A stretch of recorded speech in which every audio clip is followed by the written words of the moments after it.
When Lando Norris and Oscar Piastri go wheel to wheel, it's less about respect versus who's got the ultimate ambition to be clear. One of these drivers is about to become the next world champion. This isn't another friendly laugh for the F1 constructors. Wrong. It's a simmering showdown for a new first-time champion that's about to blow the roof off Formula One. Brace yourself, sparks are flying.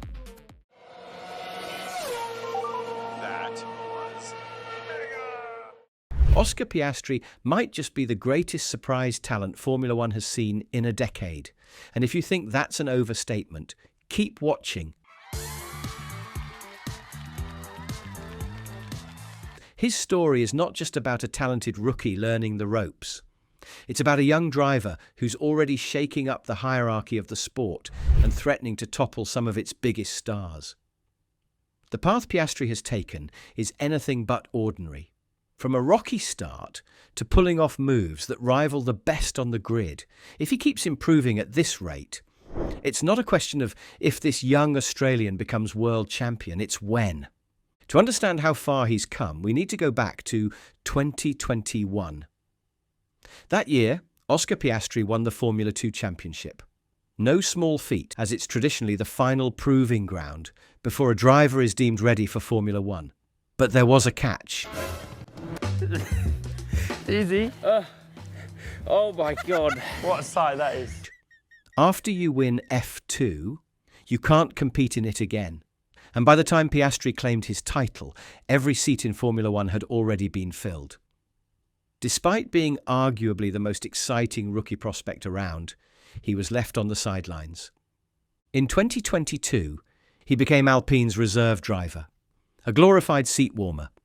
While other drivers spent their weekends chasing podiums and glory, Piastri was largely limited to occasional FP1 sessions and watching from the garage.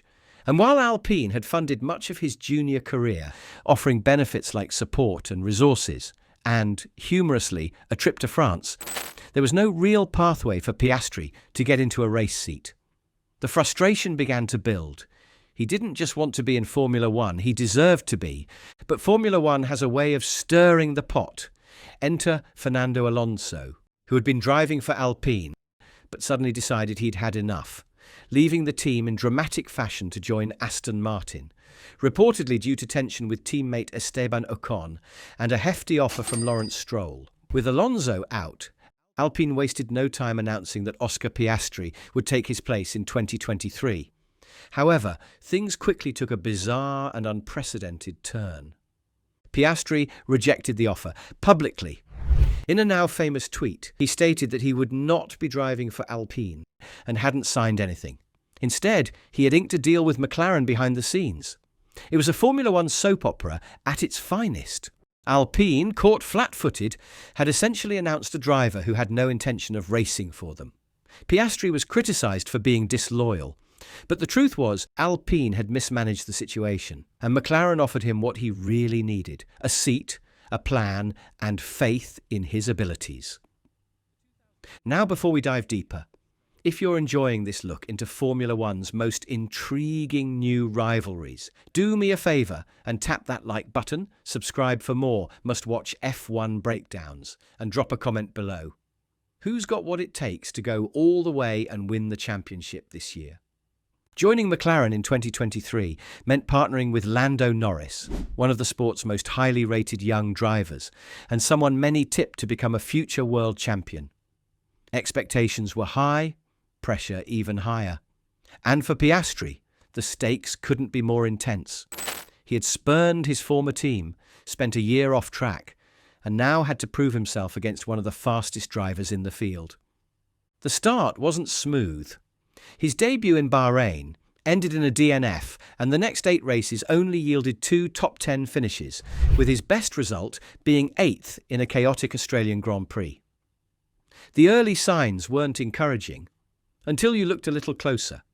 Because while Piastri wasn't lighting up the scoreboard, neither was Norris. The car, at that point, was simply not competitive. It was among the worst on the grid. But then something changed. McLaren began upgrading their car mid-season, and suddenly both drivers had a fighting chance. As performance improved, so did Oscar's results. Slowly but surely, he began to close the gap to Norris. In qualifying, he often found himself within 0.2 of Lando, a significant achievement for a rookie.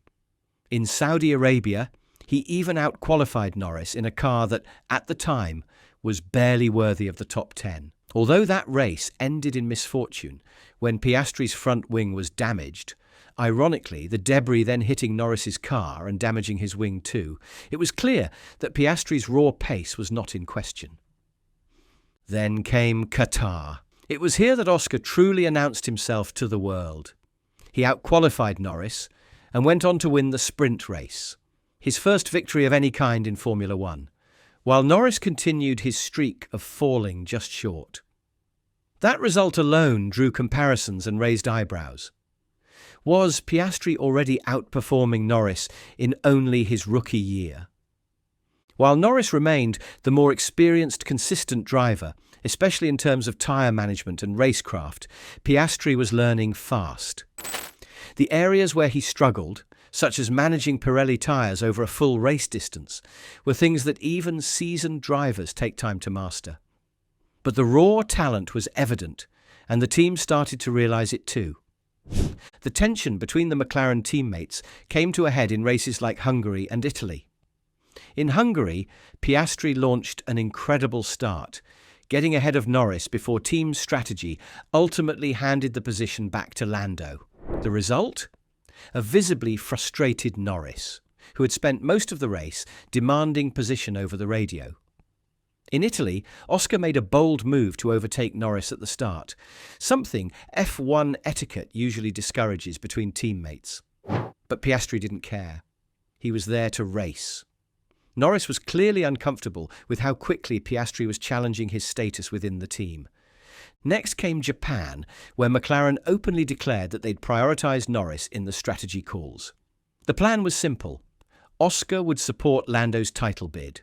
But then, Norris was knocked out in Q1 through no fault of his own, and Piastri was free to capitalise. And capitalise he did.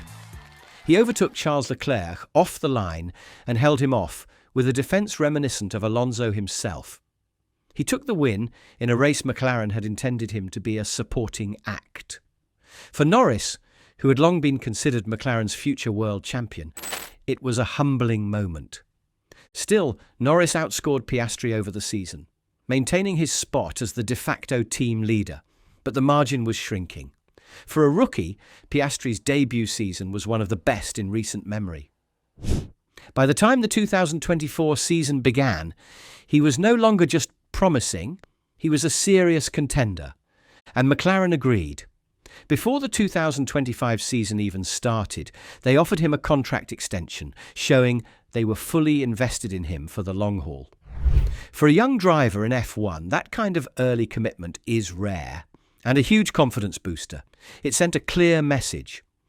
Oscar Piastri was no longer Norris's junior partner. He was a future star in his own right. Now, with the first half of the 2025 season done and dusted, the playing field is level again. Norris can no longer rely on past points or seniority to demand team orders. And if there's one team that has historically let their drivers race each other hard, it's McLaren. Think Senna versus Prost or Hamilton versus Alonso. McLaren doesn't shy away from internal rivalries, and that gives Piastri every chance to establish himself as the team's number one.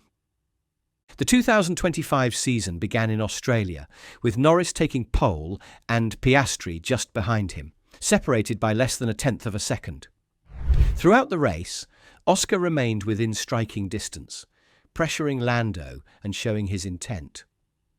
Unfortunately, a late race mistake dropped him down to 9th, but given the tricky conditions and the fact that Norris himself also went off track during the same phase, the error was understandable. China was where Piastri struck back. He outqualified Norris in the sprint and took second place, while Norris struggled behind Lance Stroll. Then, when it mattered in the main race, Oscar took pole and led from the front. Calm, composed and dominant, he maintained a consistent gap and held off all challengers, including Norris, who had braking issues late in the race. Whether or not Norris could have caught him is up for debate, but Piastri never gave him the chance. This win wasn't a fluke.